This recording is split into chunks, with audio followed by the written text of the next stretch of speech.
This is Hillsborough, the home of Sheffield Wednesday Football Club. On the 15th of April 1989, it was the scene of the worst disaster in British football history. Though 23 years have passed, the pain and sense of injustice that surrounds the Hillsborough disaster, particularly on Merseyside, has never gone away. That's despite the fact that a judicial inquiry made it crystal clear that the 96 deaths were the direct result of terrible mistakes made by senior police officers who were in charge that day. For the past 2 years, a panel of independent experts has been examining every official document from around the time of the Hillsborough disaster. On Wednesday, the panel releases its report. Only then will we discover if they found any new and significant information. Tonight, we hear the stories of some of those most intimately involved, as we try to find out whether we can ever really know the truth about Hillsborough. The clock was locked on 3:06. The sun shone down upon the pitch, lighting up faces etched in pain, as death descended on Leppings Lane. Between the bars, an arm is raised amidst a human tidal wave. A body too young to fight for breath is drowned below a sea of death. What I regret is not being with my son when he most needed me. I resent everybody who done wrong to James. It took me a long, long time to understand the anger, because I was angry. They were angry with me, I was angry with them for accusing me of basically killing people. When I saw the headline, The Truth, I was aghast, because that wasn't what I'd written. So is the lingering anger over Hillsborough simply a case of grieving families who can't get over the death of their loved ones?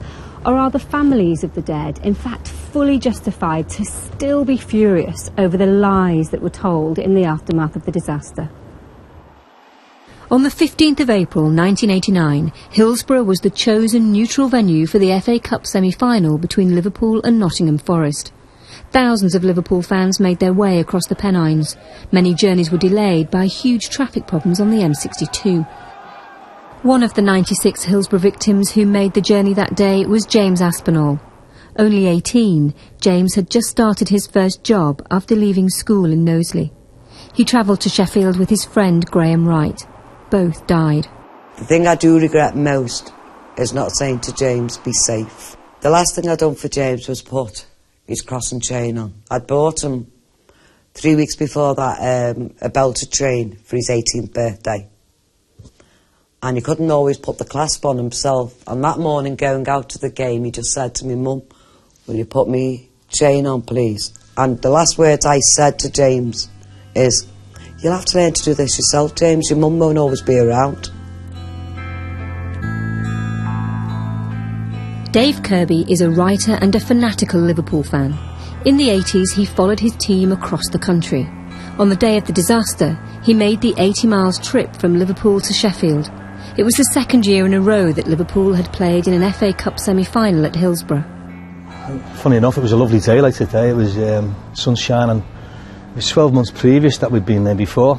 Very, very similar circumstances. We played Nottingham Forest in the semi-final. So you see this tunnel, and you can see the pitch, a bit of the pitch through the tunnel, and you just automatically think you go down that tunnel and then disperse inside. But little did you know that when you got in there, it was a pen. I mean, a complete enclosed pen. John Wilson was a young South Yorkshire Police officer in 1989. While events were escalating at Hillsborough, John was elsewhere in the stadium dealing with an arrest he'd made that afternoon. With all officers being scrambled to the Leppings Lane end, John found himself without a police radio, having to react instinctively to the horror that was unfolding. We got to know that something was going wrong.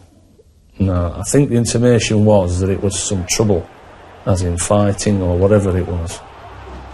The official inquiry by Lord Justice Peter Taylor confirmed that Police Commander David Duckenfield had ordered that Gate C be opened.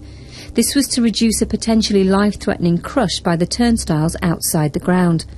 But Lord Taylor found that rather than helping the situation, Duckenfield's fateful decision actually led to the disaster.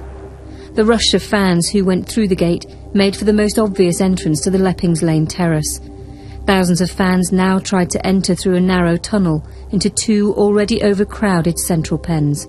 Within minutes, fans were dead or dying. We got to the tunnel entrance and it was fairly full, but you could see people starting to come away, and you could, as we walked down the tunnel, we struggled to get through, you could see bodies on the floor of people. Now obviously they appeared dead at that stage. So we walked down the tunnel. As we're walking down the tunnel, people are saying, what's the effect? It's your fault, it's effing and blinding.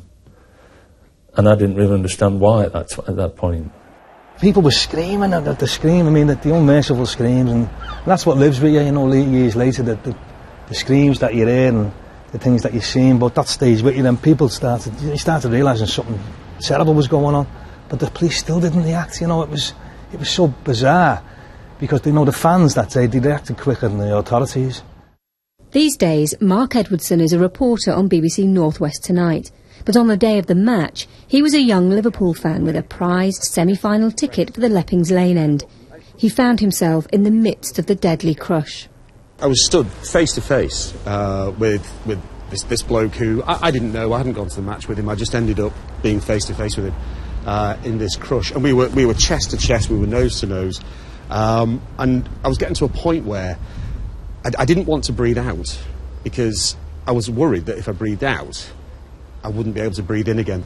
I realised that down by our legs there was more space, so I started to sort of wriggle down, really, and I'd only gone down a couple of inches, and this man who I know it sounds trite, but I kind of owe my life to, I think, just screamed at me straight away. He knew exactly what I was going to do, and he could see that I was going down, and he just screamed, "Don't effing do it, don't effing do it, you'll never effing well come back, don't be stupid, stop."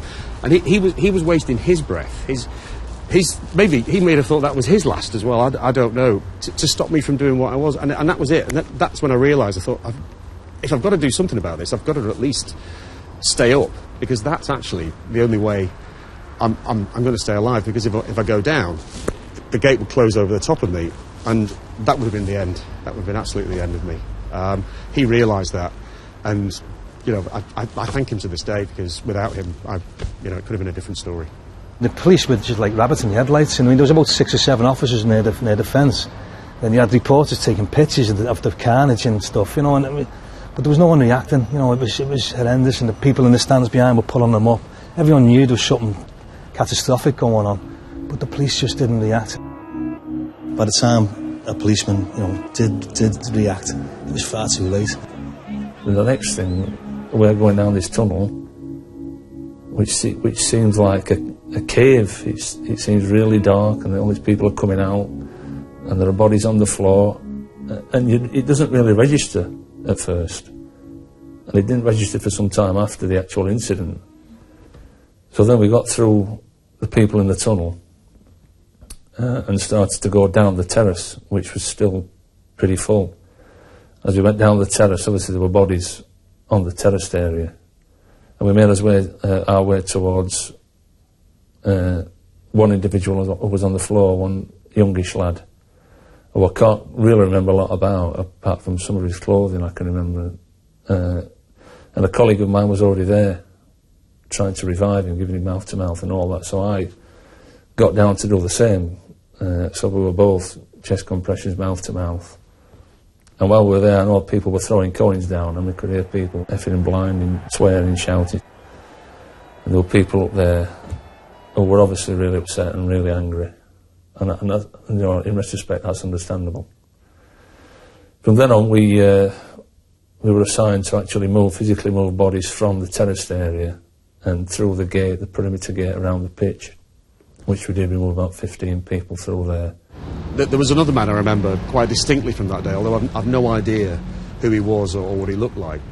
And that was because in the crush I got turned around, so I had my head, the back of my head to the pitch, and he was behind me, and he was up against one of the crush bars in the pen, and to describe his words as harrowing is really understating just how horrific it must have been for him, because he was pleading with me to give him some space. I was back to back with him. He was pleading with me to give him some space, and he said, "I'm having a heart attack. You've got to give me some space. I'm dying." But of course, by this stage, I couldn't move. Nobody else could move in there. This is a football match where things like that don't happen. You know, I'd never seen anything like that. I was almost 29. I'd never seen anything like that. I'd seen dead people before I joined the job, but never in circumstances like that. Can you remember anything about the people that you were having to move, or...? Not a thing. I can't. Just this, predominantly they were male. Oh, they seemed to, from what I can remember, they were male. Obviously, looking back now, they were male. But other than that, I can't remember a thing. I don't see faces. I don't see features when I look back. It's just a blank face. You don't see a nose, a mouth, eyes. You just see a blank face. I can't put any features on people's faces. I can't distinctly remember the kid that we tried to revive. You know, I've looked at my statements, and that refers to clothing. And I think he got light-coloured hair. Would you like to be able to remember him?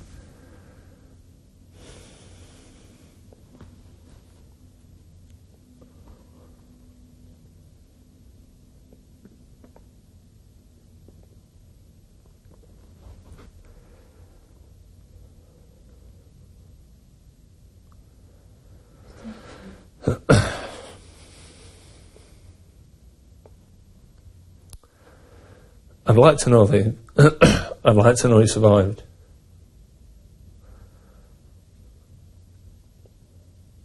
I'll probably never know that. For Margaret Aspinall, there was still the gruesome duty of visiting her son at the makeshift morgue that had been set up at Sheffield Wednesday.